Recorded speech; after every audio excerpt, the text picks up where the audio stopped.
What you manifest in your mind, you can bring to reality. Shazam. It's been out in theaters, I think, a little over a week now. Hadn't been able to talk about it, but enjoyed the hell out of it. Went and got to see it and had heard many good things. I was looking forward to it also, but wasn't expecting it to be great, and then heard a lot of great things, so I decided to go see it. And I agree. It is very much like, it kind of starts off dark, which was very interesting, and confusing, because it almost, who are these people? What's going on here? And the opening scene is kind of setting up the villain, kind of the villain's backstory in a way, or an event that happened in the villain's childhood that is leading him to, his pursuits in the current day timeline of the movie. But a little confusing. The kid that is on the crutch in the trailer, hilarious. Him and the actor that plays Shazam, Zachary Levi, who looks like, I'm not familiar with him. I know he's did TV. He looks like Dane Cook, like a slightly younger Dane Cook. Like, they're both pretty yoked. At least his suit makes him look really yoked, but they look very similar. They could be brothers easily. But yeah, Zachary Levi, a great Shazam. It's very much like like Tom Hanks and Big, but he's a superhero, which I loved. That kind of, the comedy of that. And they played off each other super well. Kid that was Freddy, I think. Freddy and Shazam were the funniest duo. So this is a long movie. It starts off setting up the villain's backstory. Then it goes into Billy, who turns into Shazam eventually. It's also setting up kind of the Shazam, how the power gets transferred to Billy. So I enjoyed it. I didn't think, it's like almost 3 hours long. I didn't feel like it was long necessarily. I felt like, when it was setting everything up in the beginning, it kind of took long, but it kind of gets going pretty quick. It doesn't take maybe 20 minutes to set up everything, but I don't know. It felt good. And then the movie kind of transitions into a few things where a lot of it is, they have the chunk where it's setting everything up. Then it's the chunk where, Billy's kind of exploring his powers, almost like Spider-Man in Spider-Man Homecoming when he gets the new suit and he has all these new features. He's trying to figure out what they are, except for he doesn't have a HUD display in Shazam to just choose and browse through his available features. So, there's the fun montage of him and Freddy kind of doing tests to see what superpowers he has. Just a lot of fun, this movie. Just so much fun. And then once he kind of starts figuring out his stuff, then it transitions into almost like an Avengers type of a movie, where there's a lot more superheroes and there's this kind of, finale battle kind of a thing. And that's kind of like the end of the movie.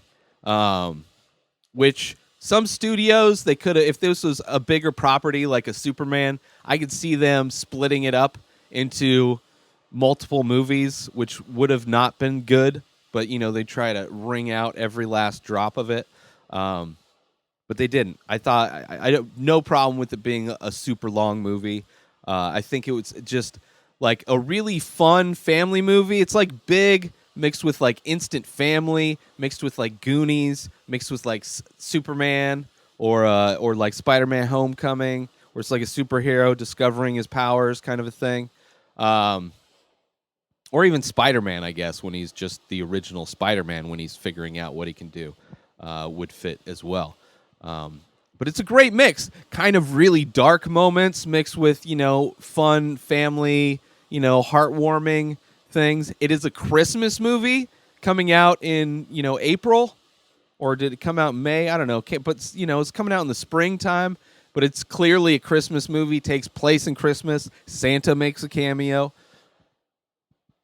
which was like clearly they wanted this. I mean, this is going to be the perfect Christmas movie because it's a family movie. It takes place during Christmas. It's a fun superhero movie, so there's kind of action. There's kind of it gets dark, so people with dark senses of humor or dark sensibilities can kind of. There's a few things like you see people's heads getting cut off by the monsters. The character design in the seven deadly sins, which are anthropomorphized into monster beings that wreak havoc and have to battle with the superhero group. Even how the superhero group comes to be is really interesting. I didn't like the casting for one of them. The main character with the crutch, I think, has like a personality that the other spoilers. Let's do spoilers. When the family, the kids, like it's very much like he's a foster kid, so he's not used to family. He pushes people away, keeps distance, all that kind of stuff. And through the movie, he comes to trust his fellow foster brothers and sisters and parents. And through that trust and them kind of working together, he realizes that there's part of this Shazam prophecy is that he can, his family is going to sit beside him as part of the council. And how to do that, they all have to grab the staff and say Shazam. I think they just had to say Shazam. And then bam, everybody's a superhero. Crazy moment in the movie. Crazy, it's just a little cheeseball, but the actor that they put to play the older Freddy, the kid with the crutch, like no personality at all. Like he is just a wet noodle of personality in this movie. Versus Billy, like Billy's personality is more suited to Freddy as a kid, where Billy as a kid is kind of a flat personality. And then really goofy and fun as Shazam, but that could have been the casting was a little messed up, I think. But other than that, that's kind of my only little that kind of sucks. I mean, it's a cool moment. The other people that they turn into, the other members of the foster family, the superheroes that they turn into, that all makes sense. They're all good.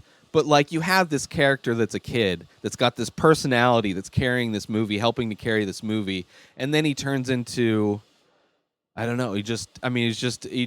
They all turn into they're all kind of similar, like grown up superhero people. But just didn't think the character had the actor put as much charisma into the character as the younger character.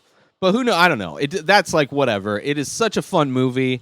Wherever it comes out, by far the best DC movie that's come out since the Dark Knight series. And this is tonally different, handled a little bit more different. But I love this movie, man. I love this movie. But far better than anything that Zack Snyder, is that the guy that's been doing all the DC stuff?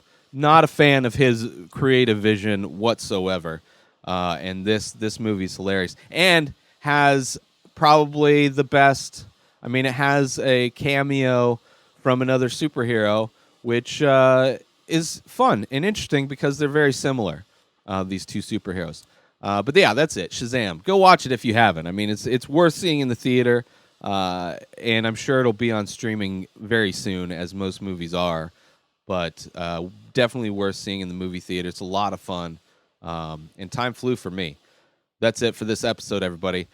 New episodes come out daily. Subscribe on IGTV and everywhere else podcasts are found. Binge the full week over at patreon.com/inspireddisorder. Inspireddisorder.com for all of my original artwork. At Ray Taylor for me and all social media. Have a great day, everybody.